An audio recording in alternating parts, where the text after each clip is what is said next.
स्वागत करता हूँ पीक इंस्टीट्यूट इस चैनल में।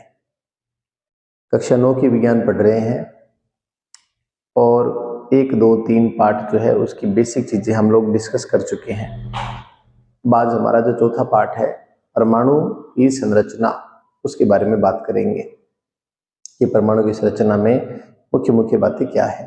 देखिए प्यारे बच्चों, परमाणु की संरचना से जुड़ी हुई कुछ मॉडल है, पहले उनको समझ लेते हैं।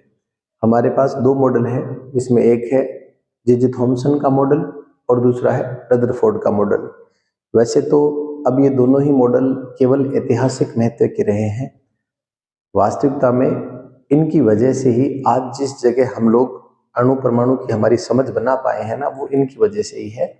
पर ये जरूर है कि अब ऐसे प्रयोग मिल चुके हैं, ऐसे मॉडल आ चुके हैं जो कि इनको ही ये साबित करते हैं कि ये इतने सही नहीं थे। विज्ञान सदैव बदलता रहता है बच्चों। आज जो पढ़ रहे हो वो आज से 10 साल बाद बदल जाएगा और आज से 10 साल बाद वाला 20 साल बाद बदल जाएगा। तो यहाँ सत्य स्थायी नहीं है, चेंज होता रहता है। तो आइए पहले जे थॉमसन का मॉडल पढ़ लेते हैं।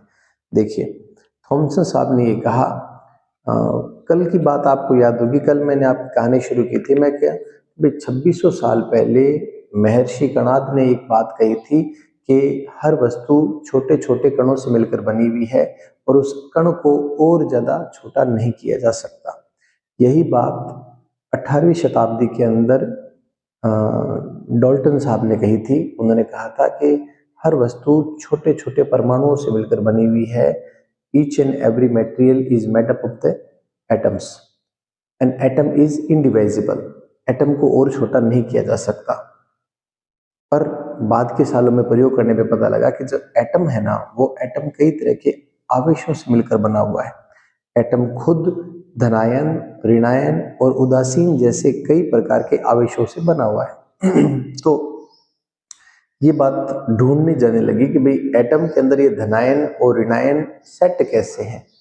तो हमारे जो थॉमसन भाई साहब थे ना, उन्होंने कहा कि जिस तरीके से एक केक होता है और उस केक के ऊपर किशमिश, काजू, ड्राई फ्रूट्स सेट किए जाते हैं अलग अलग जगह, उस हिसाब से। तो ये जो हमारा थॉमसन मॉडल है, इसका एक नाम और है जिसे कहते हैं प्लम पुडिंग मॉडल।